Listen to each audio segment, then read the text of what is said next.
Сәлем достар, бұл Қазақ Story Time, біз бастаймыз. Отулдан ақыры бұл жоқтылдым. Ақырзаман лагері, тірі өліктер мекені.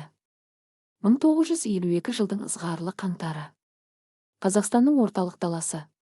Көз ұшына дейін созылып жатқан аппақ қар мен азынаған боранның ортасында Кеңес одағының ең қатал, ең құпия лагерлерінің бірі Степлаг, дала лагері, орналасқан еді. Бұл жерге қарапайым қылмыскерлерді емес, тек отан сатқындарын, саяси тұтқындарды, зиялы қауым өкілдері мен кеңес жүйесіне қауіп төндіреді деп танылған ең қауіпті адамдарды әкелетін.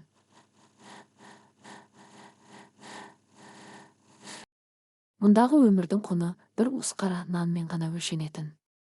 Темір тікенекті қоршаулар, бұрыш-бұрыштағы күзет мұнаралары және автомат асынған НКВД солдаттары бұл жерден қашу мүмкін емес екенін үнсіз ескертіп тұратын.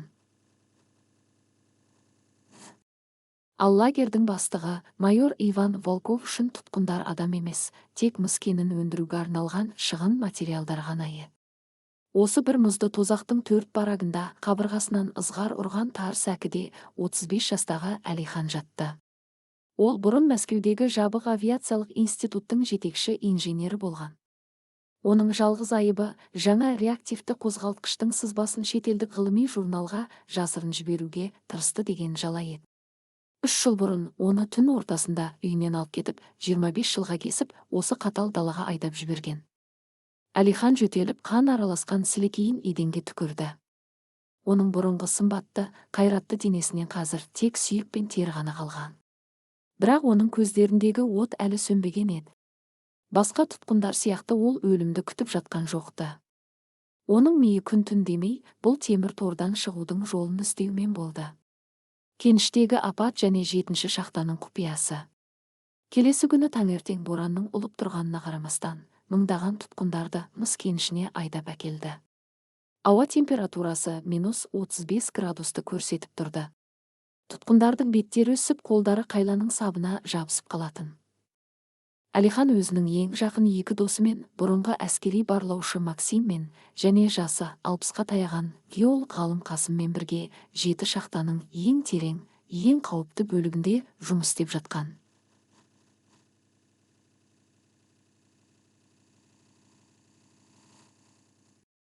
Бұл шахта топырағының осалдығымен белгілі еді. Кенеттен жоғарыдан қатты гүрілдеген дыбыс естілді. Жер сілкінгендей болып, төбедегі ағаш тіреуіштер шытырлап сына бастады. «Қашыңдар! Төбе құлап келеді!»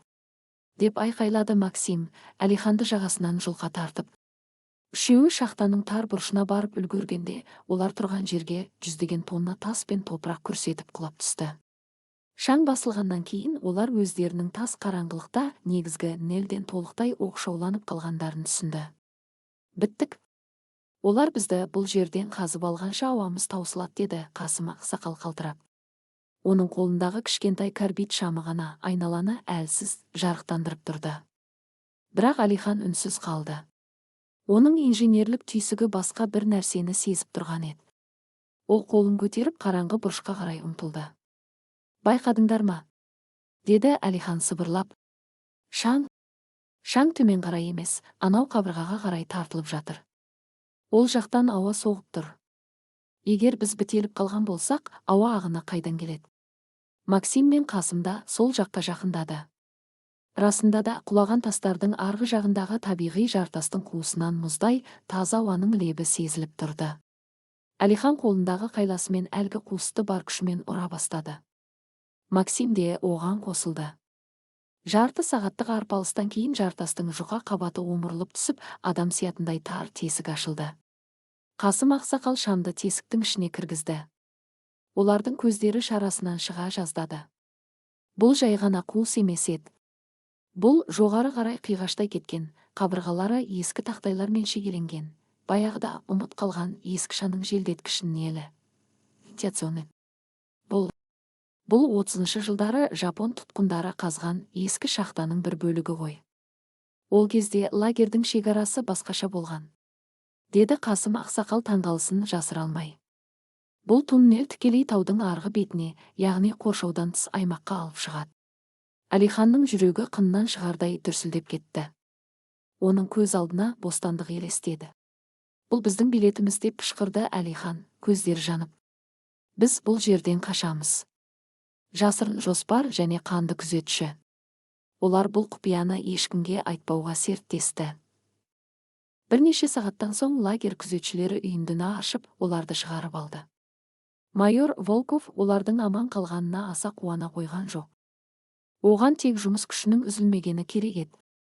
Түнде 4 барактың ішіндегі қараңғы бұрышта Әлихан, Максим және Қасым үшеуі бас қосты. Бізге жоспар керек. Тек үшеуміз қаша алмаймыз. Туннелді ашу үшін, жолға азық-түлік жинау үшін, ең бастысы, боранды күні күзетшілердің назарын басқа жаққа аудару үшін бізге сенімді адамдар қажет деді Әлихан, еденге көмірдің сынығымен лагердің сызбасын сызып жатып. Бұл өзіне өзі қол жұмсаумен тең, Әлихан, деді Максим өзінің бұрынғы әскери тәжірибесіне сүйеніп. Туннелден шыққан күннің өзінде алдымызда жүздеген шақырымды қарлы дала жатыр. Біз үсіп өлеміз. Оның үстіне күзетшілерде иттер бар. Олар бізді 1 сағатта қуып жетеді. Егер қазір қашпасақ, көктемге дейін бәріміз Цингадан немесе Волковтың оғынан өлеміз, деді Әлихан қатаң түрде. Ол Қасымға бұрылды. Қасым аға, сіз геологсыз. Осы аймақтың картасы сіздің басыңызда ғой. Туннелден шыққан соң қайда баруымыз керек? Қасым ақсақал терең күрсініп көзін жұмды. Егер біз шығысқа қарай жүрсек, 40 шақырым жерде темір жол станциясы бар. Сол жерден жүк пойызына жасырынып мінсек, оңтүстікке, яғни шекараға қарай кетуге мүмкіндік бар. Бірақ ол үшін бізге кем дегенде 2 күндік азық-түлік және жылы киім керек. Дәл осы сәтте барактың есігі тарс етіп ашылып, ішке мұздай ауамен бірге 3 үңкірт солдаты және майор Волков кіріп келді. Тұтқындардың бәрі орындарынан атып тұрып сапқа тізілді. Тінту, шмон, деп айқайлады Волковтың оң қолы, қатыгез лейтенант Смирнов. Солдаттар барактың астын үстіне шығара бастады. Матрастарды жыртып, тұтқындардың жасырған бір үзім нандарын, хаттарын тауып алып, аяқтарымен таптап жатты. Әлиханның жүрегі мұздап кетті. Еденде ол сызған лагердің картасы жатыр еді. Егер Волков оны көрсе, үшеуін де сол жерде атып тастайды. Максим мұны бірден түсінді де, еш ойланбастан алдында тұрған солдаттың аяғына қасақана сүрініп кетіп, оны өзімен бірге еденге дәл әлгі сызбаның үстіне құлатты. Кешіріңіз, бастық. Аяғым тайып кетті, деді Максим, солдаттың астында жатып, сызбаны денесімен өшіріп үлгеріп. Солдат ашуланып, Максимнің бетінен етігімен қатты теуіп жіберді. Максимнің мұрны сынып, қан шапшып кетті. Тұр, ит, деп бақырды Волков Максимге жақындап. Сендерге бұл шипажа емес. Келесі жолы сүрінген адамды өз қолыммен атамын. Тінту аяқталған соң, солдаттар шығып кетті. Әлихан қанға боялған Максимді көтеріп алып, сәкіге жатқызды. Сен бізді құтқарып қалдың, бауырым, деді Әлихан сыбырлап. Максим аузындағы қанды түкіріп тастап жымиды. Демек, біз қашамыз. Мен Волковтың бұл лагерде мені шіртуіне жол бермеймін. Жоспарды бастай бер, Әлихан. Осылайша Кеңес одағы тарихындағы ең ірі, ең ұйымдасқан және ең қорқынышты қашу операциясының іргетасы қаланды. Олардың алдында дайындық, сатқындардан сақтану және өліммен бетпе-бет келу күтіп тұрған еді. Үмітсіздер одағы, жаңа мүшелер. 7 шахтаның ішіндегі қараңғы, шаң басқан туннель енді Әлихан, Максим және Қасым үшін жай ғана жұмыс орны емес, азаттыққа апарар жалғыз қақпаға айналған еді. Жарты сартындағы ескі жапон вентиляциялық шахтасына апаратын саңылауды олар тастармен шеберлікпен жауып, ешкім байқамайтындай етіп бүркемелеп қойды. Бірақ бір нәрсе анық еді. Бұл тар жолды қазып, тазартып, жер бетіне шығу үшін үшеуінің ғана күші жетпейтін. Оларға сенімді адамдар, азық-түлік және жылы киім керек болды. Түнде барактағы сәкіде Әлихан Максиммен сыбырласып жатты. Бізге тышқан лақап атымен танымал бақыт керек, деді Әлихан. Ол асханада істейді, күзетшілермен де жасырын сауда жасайды. Оның қолынан келмейтіні жоқ. Суықтан қорғайтын қой терісінен тігілген тон мен кептірілген нан, сухар тауып бере алатын жалғыз адам сол. Максим басын шайқады. Бақыт, ұры? Ондайларға сенуге болмайды. Ол бізді бір кесек май үшін Волковқа сатып жіберуі мүмкін. Оның басқа амалы жоқ. Максим, ол қылмыстық топтармен, блатниктермен сөзге келіп қалды. Олар оны жақында өлтіреді. Бақыт мұны біледі. Қашу оның да жалғыз құтқарушысы. Одан бөлек бізге күш керек. Күні-түні топырақ қазатын алып күш иесі қажет. Әлиханның көз алдына лагердегі ең ірі тұтқын, бұрынғы ауыр атлетші, Кавказ тауларынан келген Рустам елестеді. Ол үнсіз, ешкіммен араласпайтын, тек өзіне берілген норманы екі есе етіп орындайтын жалғыз басты алып еді. Келесі күні тас көмір шаңына бүккен кеніште Әлихан Рустам мен Бақытқа жасырын ұсыныс жасады. Екеуі де жоғалтатын ештеңелері жоқ екенін түсініп, бұл өліммен тең одаққа бірігуге келісті. 5 адамнан тұратын құпия топ осылайша құрылды. Бұл тірі қалу үшін біріккен үмітсіздердің қанды серті еді. Жер астындағы көрінбейтін майдан. Жұмыс басталды. Әрбір ауысым, смена сайын үшеуі негізгі кеніште норманы орындап жатқандай сыңай танытса, қалған екеуі жасырын саңылау арқылы ескі шахтаға кіріп, құлаған топырақ пен тастарды тазартатын. Әлихан инженерлік білімін іске қосты. Ол ескі қайлалардың темірлерін сындырып, одан шағын күректер мен жер қазатын құралдар жасап шығарды. Қасым Ақсақал ауа ағынын есептеп, қай бағытқа қазу керектігін нұсқап отырды. Ал Рустам болса нағыз экскаватор сияқты, үлкен қойтастарды жалғыз өзі көтеріп, жолды аша берді. Ең қиыны қазылған топырақты жасыру еді. Олар топырақты кенеп қапшықтарға салып, негізгі шахтаның бұрыннан қазылып, тастап кетілген ескі бұрыштарына апарып төгетін. Әрбір қимыл, әрбір дыбыс өліммен тең қауіп төндіретін. Шахтадағы күзетшілер жиі тексеру жасайтындықтан тұтқындардың жүйкесі шегіне жеткен еді. Бақыт өз кезегінде жұмысын мінсіз атқарды.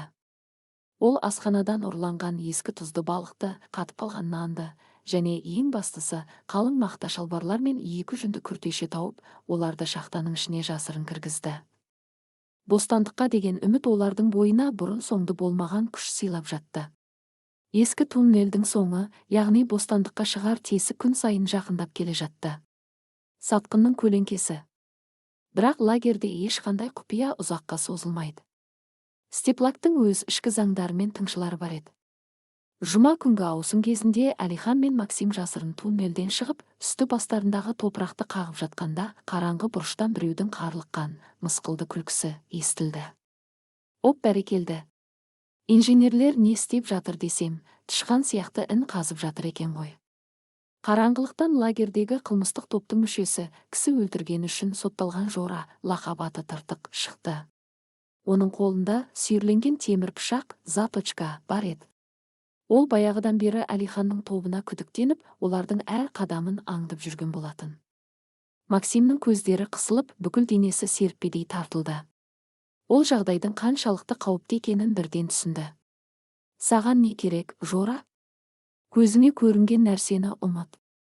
Бұл сенің ісің емес, деді Максим, бұлшық еттерін қатайтып. Жора темекісінің тұқылын жерге лақтырып, етігімен мыжғылады. Менің ісім емес.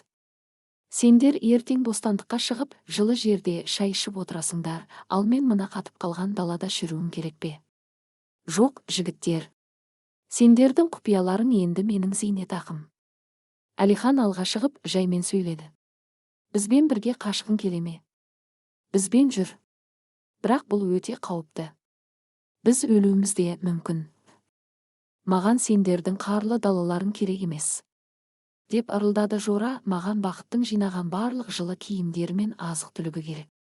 Оған қоса, сен, инженер, маған өзіңнің алтын тісіңді жұлып бересің. Егер ертең таңға дейін осылардың бәрі менің сәкімнің астында жатпаса, лейтенант Смирнов сендердің жапондық туннелдерің туралы бәрін білетін болады. Ал Волков сендерді иттерге талатып өлтіреді. Жора мысқылдап күліп бұрылып кете берді. Өмір мен өлім безбені, қанды шешім. Сол түні барактағы 5 адамның ұйқысы қашты. Жораның бопсалауы олардың бір айлық бейнетін, үмітін бірақ сәтте тас-талқан қылғалы тұрған еді. Біз оған айтқанын беруіміз керек, деді Қасым Ақсақал қалтырап. Егер бермесек, ол бәрін айтады. Бізді атады. Оған киім мен тамақты берсек, өзіміз далада үсіп өлеміз. оның үстіне ол ертең тағы бірдеңе талап етеді. Сатқынның тәбеті ешқашан тоймайды, деді Рустам ауыр жұдырығын түйіп. Барлығы үнсіз қалды. Олар бұл тығырықтан шығар жолдың қандай екенін іштей сезіп тұрған, бірақ ешкім оны дауыстап айтуға батпады. Зиялы қауымнан шыққан Әлихан үшін кісі өлтіру санаға сыймайтын, қорқынышты нәрсе еді. Ол өмірінде қолына қару алып көрмеген адам болатын. Бірақ бұрынғы әскери барлаушы Максим үшін бәрі анық еді. Ол соғыста талай өлімді көрген. Бұл лагерде сот жоқ, Әлихан, мұнда тек тірі қалу заңы ғана бар, деді Максим мұздай суық дауыспен. Сендер алаңдамаңдар. Менің қолым қанға батқан. Бұл менің мойнымдағы күнә болсын. Ертең шахтада Жора жазатайым оқиғаға ұшырайды. Әлихан Максимнің көзіне қарап, оның шешімінің мызғымас екенін түсінді. Бостандықтың құны қанмен өлшенетін сәт келген еді. Әлиханның ішіндегі моральдық тосқауылдар сынып, ол жай ғана басын изеді. Қараңғылықтағы үкім. Келесі күні шахтаның іші әдеттегідей шаң мен айқай-шуға толы болды. Жора өзін жеңімпаз сезініп, Максим мен Әлихан жұмыс істеп жатқан аумаққа келіп, мысқылдай қарап тұрды. Ол өзінің үкімі қашан орындалатынын, алтын тіспен азық түлікті қашан алатынын күтіп жүрген. Ну что, интеллигенттер, дайындадыңдар ма менің заттарымды? Деді Жора Максимнің қасына жақындап.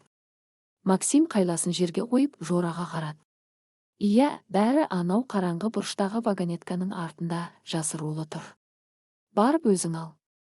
Жора ашкөздікпен ернін жалап, Максим нұсқаған қараңғы бұрышқа қарай беттеді. Шахтаның бұл бөлігінде жарық жоққа тән еді, ал төбедегі тас тіреуіштер өте осал орналасқан болатын.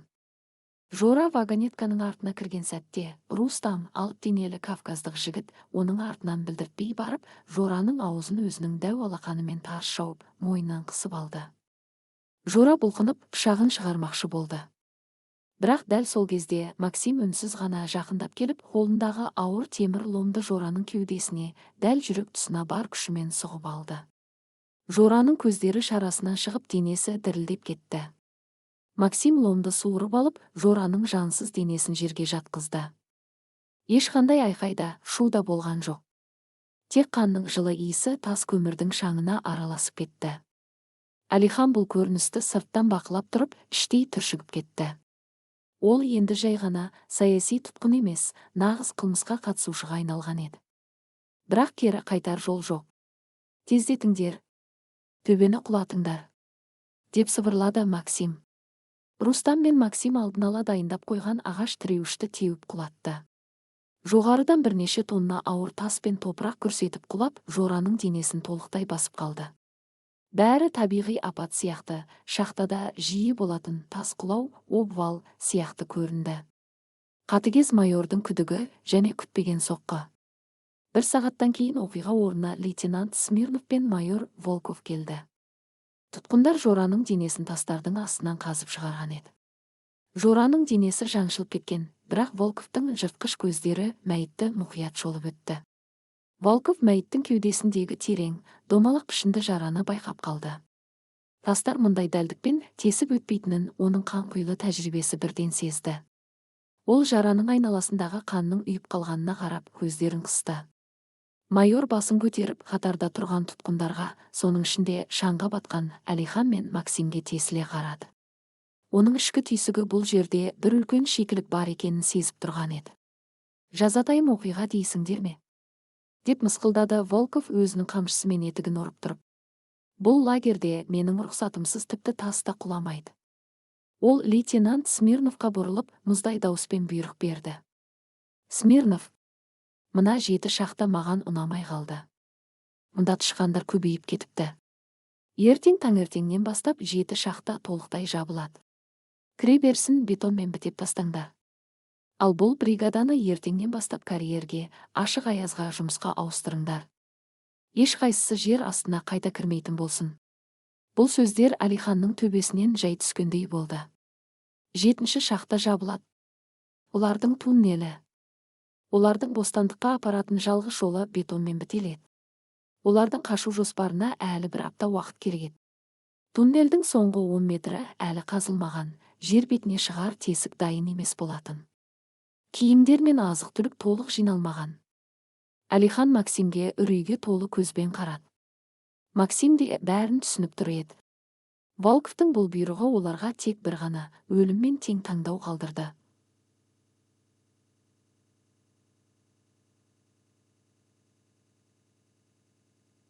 Олар осы тықсыз өмір мен өлім.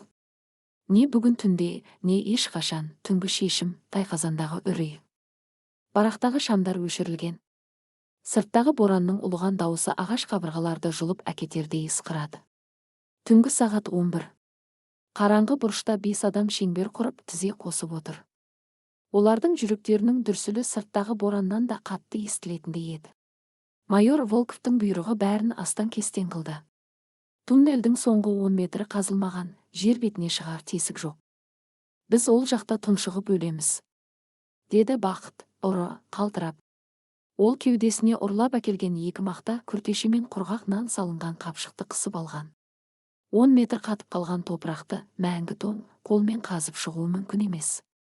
Одан да осында қалайық, көктемде басқа амалын табармыз. Көктемге дейін сені Жораның достары бауыздап кет, Бақыт, деді Максим мұздай суық дауыспен. Ол өзінің етігінің қонышына өткірленген темір сынығын тығып жатты. Жораның өлімінен кейін Волков ертең бәрімізді карьерге айдайды. Сол жерде аяздан қатып өлеміз немесе иттерге талатады. Біз бүгін түнде кетеміз. Басқа жол жоқ. Әлихан барлығына назар салды. Ол қария Қасымның ауыр демалып отырғанын, Рустамның үнсіз жұдырығын түйіп, кез келген тосқауылды бұзуға дайын екенін көрді. Тыңдаңдар мені, деді Әлихан, даусына барынша сенімділік ұялатып. Жоғарыда мұздай қатыған топырақ болғанымен, ол ескі Жапон шахтасының ізі. Топырақ босаң. Біздің басты жауымыз топырақ емес, ауаның жетіспеуі. Біз тоқтап демала алмаймыз. Тек кезекпен тоқтаусыз қазуымыз керек. Бүгін түнде біз не бостандыққа шығамыз, не сол туннель біздің ортақ бейітіміз болады. Бәрі келіскендей үнсіз бас изеді. Қанды серт бекітілді. Олар өлімге бет бұрды. Өлім өткелі, күзетті айналып өту. Түнгі сағат 12:30. Барақтың есігін Бақыт өзінің ұрыларға тән ептілігімен, сымның көмегімен үнсіз ашты. Сырттағы аяз бетті қарып сүйектен өтіп жатты. -40 градус суық пен қалың қар олардың жүрісін баяулатты. Олар прожекторлардың жарығы түспейтін көлеңкелі аймақтар мен қарға жата қалып, бауырмен жорғалап жылжыды. Күзет мұнараларындағы солдаттар боранның кесірінен ештеңені анық көре алмайтын еді. Бұл қашқындардың жалғыз артықшылығы болатын. 7-ші шахтаның аузына жету үшін олар ашық алаңды кесіп өтуі тиіс еді. Кенеттен оларға қарай 2 солдат пен 1 неміс овчаркасы келе жатты. Жерге жатыңдар. Қарға көміліңдер, деп сыбырлады Максим. Бесеуі де үстілеріне қар шашып демдерін ішіне тартып жата қалды. Иттің иіс сезуінен қорыққан Бақыт дірілдеп кетті. Бірақ Максим өзімен бірге асханадан ұрланған бұрыш ұнтағын ала шыққан еді. Ол желдің бағытымен бұрышты алға қарай шашып жіберді. Ит түшкіріп, иіс сезу қабілетінен уақытша айырылды да күзетшілерді басқа бағытқа сүйреп әкетті. Олар 7-ші шахтаның темір есігіне жетті. Есікте үлкен құлып тұр еді. Бақыт небәрі 20 секунд ішінде құлыпты ашып үлгерді. Бесеуі ішке кіріп, есікті артынан қайта құлыптап қойды. Олар енді жер астында еді.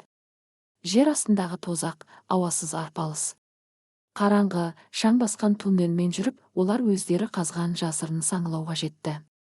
Тастарды алып тастап, ескі Жапон вентиляциялық шахтасына кірді. Алдарында үңірейген, жоғары қарай қиғашта кеткен тар туннель жатты. Олар алға қарай еңбектеп жылжыды. 100 метрдей жүргеннен кейін жол бітті. Алдарында құлап, мұздай қатып қалған қалың топырақ пен тас қабырғасы тұрды. Жер бетіне дейін әлі 10 метрдей қашықтық бар еді. Бастаймыз, деді Әлихан қолына сынған қайланың темірін алып. Ол бірінші болып топырақты ұра бастады. Қатқан жер тастанда қатты еді. Әрбір ұрған сайын қолдары дірілдеп темірдің ұшқыны ұшады. 10 минуттан кейін Әлиханның күші таусылып, орнына Максим тұрды. Одан кейін Бақыт. 1 сағат өтті. Олар небәрі 2 метр ғана алға жылжыды. Оттегі таусыла бастады. Тар туннелдің іші көмір қышқыл газына толып демалу азапқа айналды. Қасым ақсақал кенеттен кеудесін ұстап жөтеліп шалқасынан құлады. Ауа жетпей жатыр деп қырылдады ол. Оның еріндері көгеріп кеткен еді. Тоқтамаңдар, қаза беріңдер, деп айқайлады Максим, өзінің саусақтарының қанап кеткеніне қарамастан топырақты тырнап. Дәл осы кезде Рустам, алып денелі кавказдық, Максимді шетке итеріп жіберді.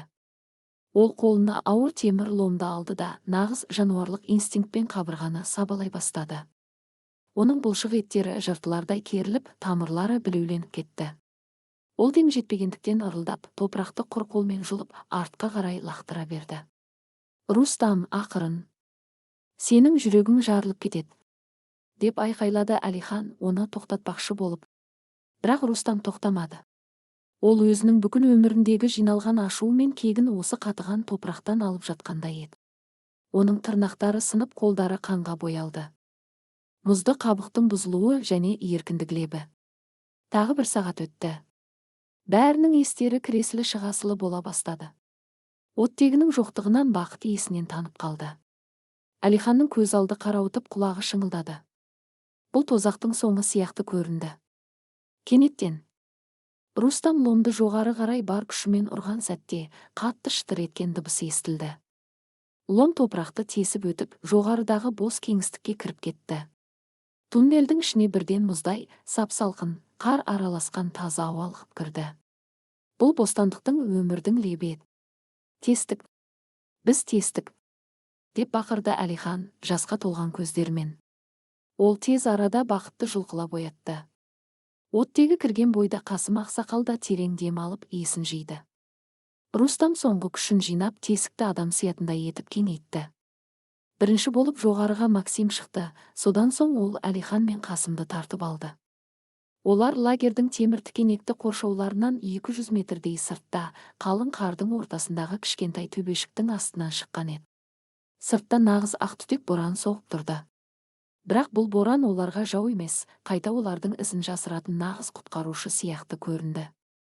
Олар қардың үстіне құлап, еркіндіктің ауасын жұтып, үнсіз жылап жатты. Олар мұзды тозақтан аман шықты. Дабылды түн, жыртқыштардың оянуы. Әлихан тез арада есін жинады. Тұрыңдар, киімдерді киіңдер. Боран біздің ізімізді жасырады, бірақ тездетіп орманға, темір жолға қарай жетуіміз керек, деп бұйырды ол. Бақыт ұрлап әкелген қалың киімдерді бөліп киіп, олар шығысқа қарай темір жол станциясына беттеді. Алдарында 40 шақырымдық қарлы дала жатыр еді. Олар тізеге дейін жететін қарды омбылап, бір-біріне сүйеніп, қараңғылық қойнауына сіңіп бара жатты. Арада 2 сағат өтті. Олар лагерден 10 шақырымдай ұзап кеткен болатын. Боран сәл басылып, аспандағы бұлттардың арасынан сұрғылт айдың сәулесі көрінді. Дәл сол сәтте олардың арт жағынан, өте алыстан, бірақ жүректі тілейтіндей анық дыбыс естілді. Бұл степлактың құлақ тұндыратын дабыл сиренасы еді. Артынша аспанға қызыл зымырандар, сигнальный ракета атылып, қараңғы даланы қан түсті жарыққа бөледі. Лагердегі түнгі кезекшілер 4 барақтағы 5 адамның жоқ екенін байқап қалған еді. Майор Волковтың қаһары оянып, далаға ондаған иттер мен қаруланған жасақтар босатылды. Қашу операциясы тым ерте әшкереленді. Максим артына бұрылып, қып-қызыл болып жанған көк жиекке қарады. Оның көздеріне мұздай суық қатаңдық ұялады. Олар келе жатыр, Әлихан, иттер біздің ізімізді табады. Егер темір жолға үлгермесек, бізді қардың үстінде тірідей бөлшектеп тастайды. Жүгіріңдер. Қашқындар соңғы күштерін жинап, аппақ тозақтың ішімен өмір үшін жанталаса алға ұмтылды. Нағыз аңшылық енді ғана басталған еді. Волковтың қаһары және қанқұйлы іскесушілер. Степлак үстіндегі аспан қызыл зымырандардың жарығынан қан түсіне енді. Лагердің іші құжынаған араның ұясындай қайнап жатты. Басқа тұтқындарды аязда, қар үстінде етпетінен жатқызып қойған, ал қарулы солдаттар барақтарды тінтіп, есіріп жүреді. Майор Волков 7-ші шахтаның қасына келді. Күзетшілер жапондық туннелдің аузын тауып алған болатын. Волков тесікке үңіліп ашудан іштей тынды. 5 тұтқынның бұл мызғымас қамалды бұзып шығуы оның мансабына, тіпті өміріне төнген үлкен қауіп еді.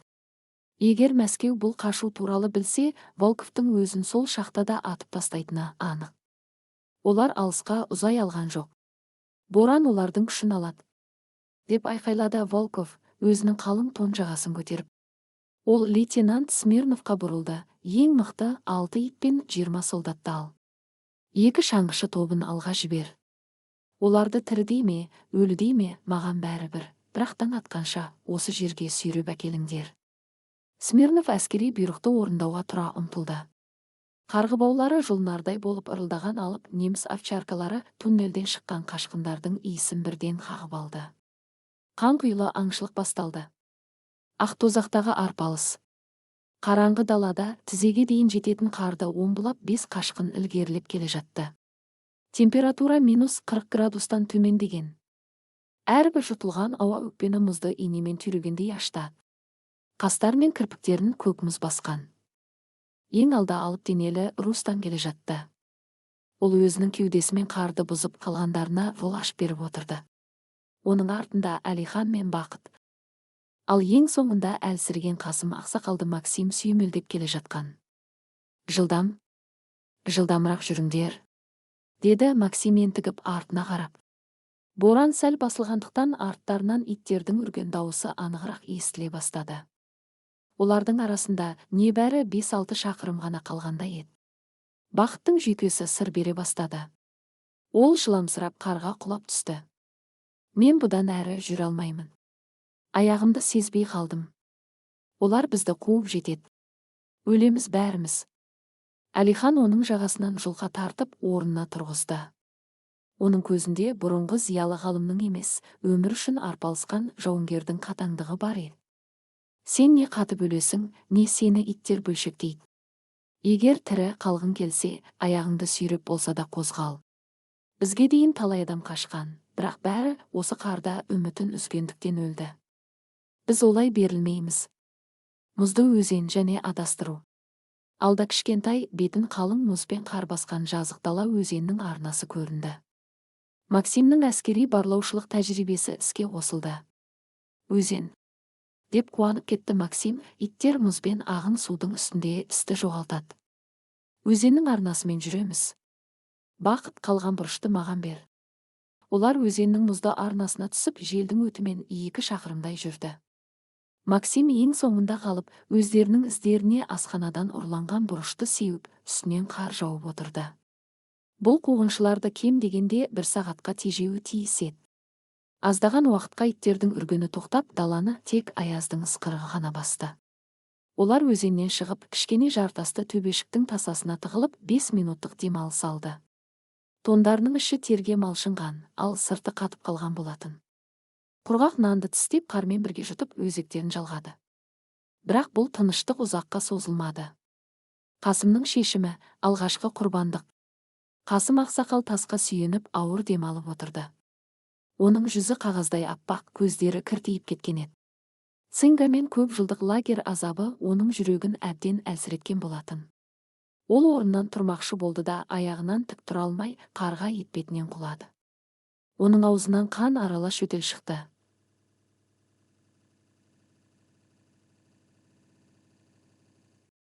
Қасым аға. Әлихан мен Рустам оған ұмтылып демеп алды. Қария күлімсіреуге тырысты, бірақ оның күлкісі азапқа толы еді. Ол дірілдеген қолымен қойнынан бір жапырақ ескі қағазды шығарып, Әлиханның қолына ұстатты. Бұл теміржол станциясының сызбасы. Мен оны жадымда сақтап қағазға түсірдім. Жүк пойыздары таңғы сағат 5-те көмір тиеуге тоқтайды. Соңғы вагондарға мініңдер.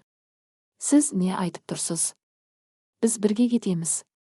Рустам сізді арқалап алады, деді Әлихан, көзіне жас толып. Рустам да басын изеп. Мен сізді тастамаймын, ақсақал. Арқама мініңіз, менде күш көп, деп қарияны көтермекші болды. Бірақ Қасым ақсақал Рустамның қолын қатты итеріп жіберді. Оның жанарында бұрын соңды болмаған қайсарлық пен терең даналық бар еді. Жоқ, балам. Мен сендерге тек жүк боламын. Менімен бірге жүрсеңдер, ешқайсымыз станцияға жете алмаймыз. Менің өмірім осы жерде аяқталды. Бірақ мен лагердің темір торында емес, ашық аспан астында, еркін далада өлетініме бақыттымын. Артта, шамамен 1 шақырымдай жерден иттердің үрген даусы қайта естілді. Олар бұрышты айналып өтіп ізге қайта түскен еді. Олар келе жатыр, деді Максим қаруын, яғни темір сынығын қолына қысып. Қасым ақсақал Әлиханның қолын қатты қысты. Әлихан, сен тірі қалуың керек. Бұл жүйе бізді адам емес, құл етпекші болды. Сен бостандыққа жетіп, бұл тозақ туралы шындықты айтуың керек. Кетіңдер. Бұл бұйрық. Ол өзінің қолына шахтадан ала шыққан кішкентай ломды алып, жартастың тар өткеліне барып отырды. Бұл жерден қуғыншылар оралып өте алмайтын, тек тікелей өтуі тиіс еді. Қасым өз өмірін пида етіп, оларға кем дегенде 20 минут уақыт ұтып бермекші болды. Рустам еңіреп жылап жіберді. Таудай адамның кішкентай балаша еңірегені жүректі қарс айыратын көрініс еді. Максим оны иығынан тартып, оның құрбандығын босқа кетірмейік.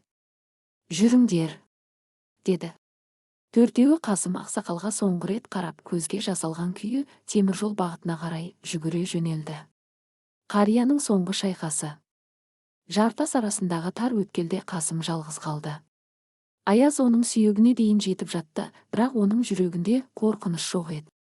Ол 20 жылдық қуғын сүргінді, жоғалтқан отбасын, ату жазасына кесілген достарын есіне алды. Бүгін ол бәрі үшін кек алмақ.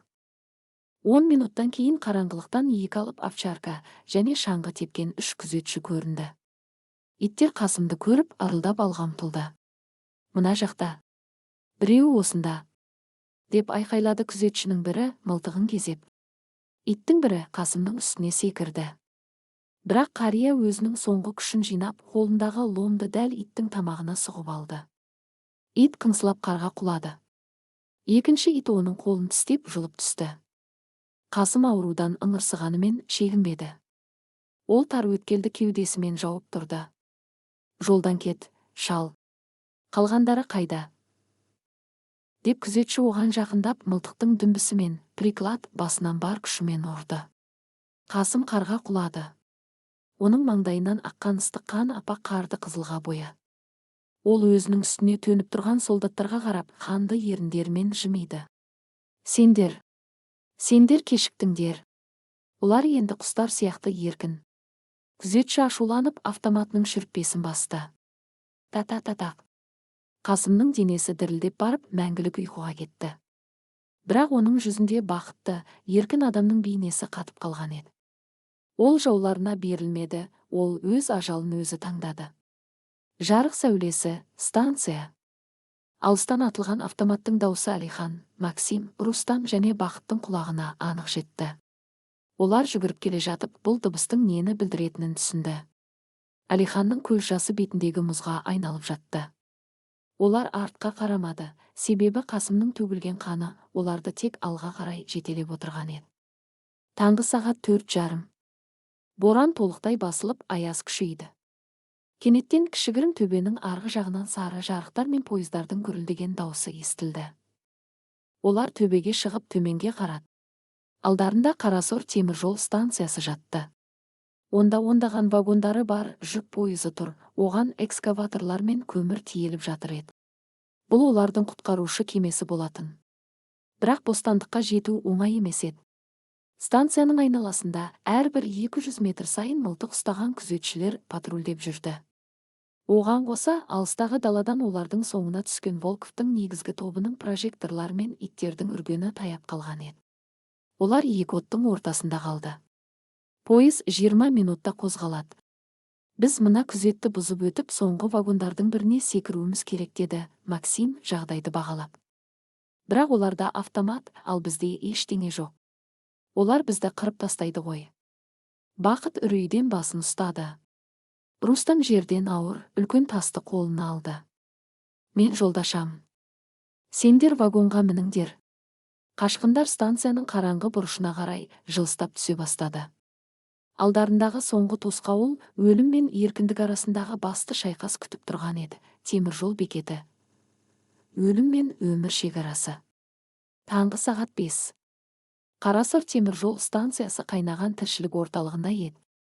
Алып экскаваторлардың гүрілі, темір вагондардың бір-біріне соғылған, шаң-шұңқ еткен дыбыстары және көмір шаңынан бұлыңғырланған сары прожекторлардың жарығы айналаны түнектен жұлып алғандай. Станция аумағында ұзын жүк пойызы тұр, оның бұл машинасында паровоз, түтін бұрқырап, жолға шығуға дайындалып жатқандығының белгісін берді. Бірақ бұл бекеттің әрбір бұрышында Мемлекеттік қауіпсіздік комитетінің КГ әскерлері мылтық асынып патрульдеп жүреді. Ал арттағы қараңғы даладан Волков жіберген қатыгез қуғыншылар мен иттердің үрген дауысы минут сайын жақындап келе жатты. Олар екі оттың ортасында қалды. Әлихан, Максим, Бақыт және Рустам станцияға жақын орналасқан көмір үйіндісінің тасасына келіп тығылды. Пойызға дейін 50 метрдей ашық кеңістік бар еді. Ал ол жерде екі солдат темекі тартып арлы-берлі жүріп тұрған. Біз ол жаққа білдіртпей өте алмаймыз деп сыбырлады Әлихан демі жиілеп. Оның бет аузын үсік шалып, саусақтары қатып қалған болатын. Паровоз гудок берді. Олар 5 минутта қозғалады. Максим көзін қысып солдаттардың қимылын аңдыды. Мен анау екеуінің назарын басқа жаққа бұрайын, сендер сол кезде көмір тиелген соңғы вагондардың біріне секіріңдер. Бірақ Бақыт үрейден дірілдеп басын шайқады. Олар бізді көріп қояды. Автоматпен қырып тастайды. Мен бармаймын. Рустам Бақыттың жағасына мықтап ұстап өзіне қаратты. Таудай кавказдықтың жанарында ешқандай қорқыныш жоқ, тек терең, қайтпас қайсарлық қана бар еді. Тыңда мені, ұры, деді Рустам бәсең, бірақ зілді дауыспен. Қасым ақсақал біз үшін қанын төкті. Енді менің кезегім. Менің Кавказда күтіп отырған ешкімім жоқ. Отбасымды осы чекистер баяғыда қырып тастаған. Ал сендердің өмірлерің алда. Рустам жерден ауыр, шеті сүйір қойтасты қолына алды. Ол Әлихан мен Максимге қарап мұңды түрде жымиды. Сендер нағыз еркексіңдер. Егер бостандыққа жетсеңдер, мына тозақ туралы бүкіл әлемге айтыңдар. Ал мына екі итті мен өз мойныма аламын. Алыптың құрбандығы ашық шайқас. Әлихан оны тоқтатпақ болып қолын созғанша, Рустам көмір үйіндісінің тасасынан атып шықты. Ол аюдай ақырып, прожектордың жарығы түсіп тұрған ашық алаңға, дәл әлгі екі солдатқа қарай тұра жүгірді. Әй, тоқта, кім бұл? Солдаттардың бірі темекісін түсіріп алып, автоматын кезеуге әрекеттенді. Бірақ Рустам жаралы жолбарыстай жылдам еді. Ол бірінші солдатқа жетіп үлгеріп, қолындағы ауыр қойтаспен оның шлемінің үстінен бар күшімен ұрып жіберді. Солдат сұлап түсті. Екінші күзетші шегіншектеп автоматының шүріппесін басып үлгерді. Та-та-та-та. Құлақты тұндырған оқ дауысы станцияның тыныштығын қақ бөлді. Үш оқ Рустамның кең кеудесін тесіп өтті. Бірақ алып денелі тұтқын құламады. Ол аузынан қан шапшығанына қарамастан, алға қарай ұмтылып, екінші солдатты бар салмағымен басып түсіп, оның тамағынан қылғындыра бастады. Жүгіріңдер. Пойызға, деп ақырды Рустам соңғы күшімен. Бұл олардың жалғыз мүмкіндігі еді. Автомат дауысын естіген станцияның басқа күзетшілер мен даладан жеткен қуғыншылар оқиға орнына қарай жүгіре бастады. Паровоз қатты гудок беріп, дөңгелектері орнынан жұлқына қозғалды. Чух-чух-чух. Вагонға секіру, қыл үстіндегі өмір. Кеттік. Максим Әлихан мен Бақытты итеріп, пойызға қарай тұра жүгірді. Пойыз жылдамдығын үдете бастаған. Олар соңғы вагондардың біріне жетті. Вагонның іші толған тас көмір еді, ал жанында жоғары шығатын темір баспалдақ бар болатын. Максим бірінші болып темір тұтқадан ұстап, пойызға секіріп мінді. Ол Бақытқа қолын созды. Бақыт жанұшыра жүгіріп, баспалдаққа жармасты да, Максимнің көмегімен көмірдің үстіне аунап түсті. Ең соңында Әлихан келе жатты. Оның аяқ қолы үсіктен қатып ұшы сарқылған еді. Дәл осы сәтте станцияның бұрышынан Волковтың із-кесушілерімен иек алып овчарка атып шықты. Иттер қашып бара жатқан Әлиханды көріп, тікелей соған қарай ұмтылды.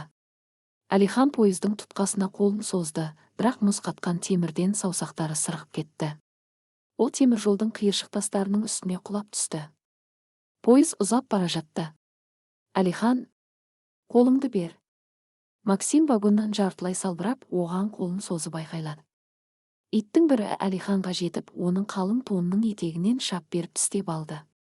Әлихан жанталасы биттің тұмсығынан теуіп, орнынан ұшып тұрды да, бар күшімен пойызға қарай соңғы секірісін жасады. Ол Максимнің қолынан мықтап ұстап алды.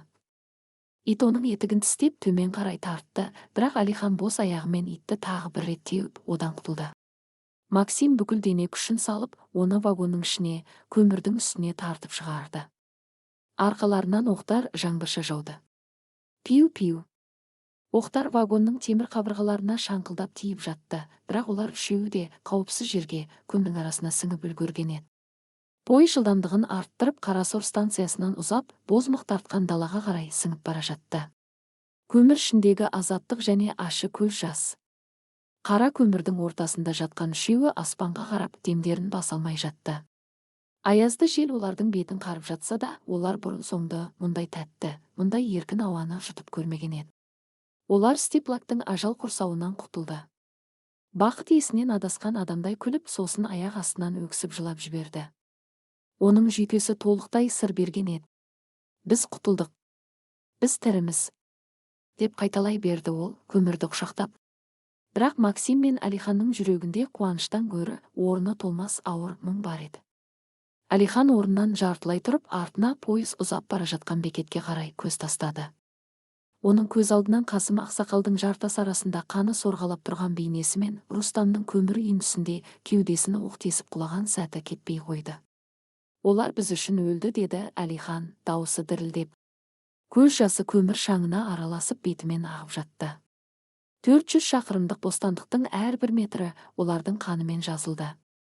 Максим Әлиханның иығына қолын салды. Оның қатыгез әскери жүзінде де ауыр қайғының ізі бар еді. Олар босқа өлген жоқ, Әлихан, олар өздері таңдаған ажал мен еркін адамдар ретінде өлді. Ал біздің ендігі мақсатымыз осы пойызбен оңтүстікке жетіп шекарадан асып кету. Егер біз қолға түссек, олардың құрбандығы зая кетеді. Олар тоңбасы үшін көмірдің арасына тереңірек кіріп, бақыт әкелген мақта шапандарды оранып алды. Пойыз дөңгелектерінің ырғақты дауысы оларды ұзаққа, кеңес жүйесінің қаһары жетпейтін беймәлім бағытқа алып бара жатты. Мәскеудегі дабыл және жаңа аңшылық. Бұл кезде Қарасор бекетінде майор Волков Рустамның жансыз денесінің жанында тұрды. Оның түрі ашудан қарайып кеткен еді. Ол аспанға қарап, мылтығынан оқ біткенше босқа оқ жаудырды. Лейтенант Смирнов қорқақтай жақындап: "Жолдас майор." Олар 243 жүк пойызына мініп кетті. Пойыз оңтүстікке, Ташкент бағытына қарай бара жатыр. "Қалай бұйрық бересіз?" Волков оны жағасынан жұлып алды. "Ақымақ. Олар жай ғана қашқындар емес. Олардың ішінде Мәскеуден жіберілген құпия инженер бар. Егер ол шекарадан асып кетсе, сенің де, менің де басымды алаңда шауып тастайды. Тезірек рацияны әкел. Мемлекеттік қауіпсіздік комитетінің КГБ орталығына хабар беріңдер. Түрксіб темір жолының бойындағы барлық бекеттерді, барлық станцияларды жабыңдар. Тікұшақтар көтерілсін. Олар бұл пойызбен Тозаққа дейін барса да, ұстап әкеліңдер." Кеңес одағының ең ірі, ең ауқымды іздеу операциясы басталды. 5 тұтқынның 2-і қаза тапты, 3-і қашып кетті. Бірақ олар әлі Қызыл империяның құрсауында еді. Нағыз психологиялық және тактикалық соғыс алды күтіп тұрған болатын, көмір ішіндегі 3 тәулік төзімнің шегі. Жүк пойызы оңтүстікке қарай тоқтаусыз жүйткіп келе жатты. Ашық вагон ішіндегі тас көмірдің ортасында тығылған 3 қашқын үшін уақыт тоқтап қалғандай еді. 3 тәулік бойы олар ұйықтамады. Аяз бен көмір шаңы олардың беттерін қара қабыққа айналдырып, көздері ғана жылтырап көрінетін. Аштық ішек қарындарын тырнап, ауырлап шыққан құрғақ нандары баяғыда таусылған болатын. Ең қиыны бақытқа тиді. Оның дене қызуы көтеріліп сандырақтай бастады. "Менің пешім жанып тұр", деп күбірледі ол, мақта тонын шешіп тастамақшы болып. Әлихан оның қолынан мықтап ұстап тонын қайта қымтады. "Шыда, бақыт. Шыдауың керек. Біз тауға таяп қалдық. Жылы жаққа жетсек, бәрі артта қалады." Максим вагонның шетінен сыртқа сығалап қарады. Даланың аппақ қары бірте-бірте азайып, көкжиектен Алатаудың асқар шыңдары мен бұлтқа тірелген тау сілемдері көріне бастаған еді. Бұл шекара еді. Ол жақта кеңес жүйесінің құрсауы жүрмейтін еркін әлем жатты. Бірақ Максимнің жүрегінде үрей бар еді. Ол вагонның төбесінен ұшып өткен әскери тікұшақтардың дауысын естіді. КГБ барлық күшін іске қосқан болатын. Пойыз жылдамдығын бәсеңдетіп жатыр, деді Максим қатаң дауыспен. Алда арыс торабы немесе шекара маңындағы үлкен бекет болуы керек. Егер пойыз тоқтаса, олар әрбір вагонды итпен тінтіп шығады. Біз дәл қазір пойыз тоқтамай тұрып секіруіміз керек. Тауға жаяу жетеміз. Бақыттың таңдауы ұрының ақырғы намысы. Пойыз үлкен бекетке жақындаған сайын тежегіштердің шиқылдаған дауысы құлақ тұндырды. Алыстан прожекторлардың сәулесімен ондаған солдаттардың сұлбасы көрінді. Секіреміз. Қар қалың жерге қарай, деп бұйырды Максим. Ол бірінші болып пойыздың темір тұтқасынан ұстап, құлдилай берген жердегі қар омысына қойып кетті. Әлихан бақытты демеп вагонның шетіне әкелді. Қане, бауырым, мен сенімен біргемін. Олар екеуі бірге секірді. Бірақ бақыттың әлсіреген аяғы темір жолдың шетіндегі бетон бағанаға қатты соғылды. Ол жанұшыра айқайлап қардың үстінде домалап түсті. Максим мен Әлихан оған жүгіріп барғанда, бақыттың оң аяғының балтыр сүйегі сынып, етті тесіп шығып тұрғанын көрді. Қан апақ қарға жайылды. Аяғым сынды. Бақыт аурудан көзін жұмып ыңырсып жатты. Арттағы бекеттен иттердің үргені мен солдаттардың айқайы естілді. Олар секірген адамдардың қараңын байқап қалған еді. Оны көтеріңдер, деді Әлихан жанталаса. Бірақ Максимнің көзіндегі шарасыздықты көріп тоқтап қалды. Тауға дейін әлі 5 шақырымдай тік өрлеу керек. Сынған аяқпен оның үстіне қансыраған адаммен олар 100 метрде ұзай алмайтын. Бақыт мұны өзі де түсінді. Лагердің ең қорқақ ұрысы деп танылған жігіттің көзінде кенеттен бұрын соңды болмаған тазалық пен ерлік пайда болды.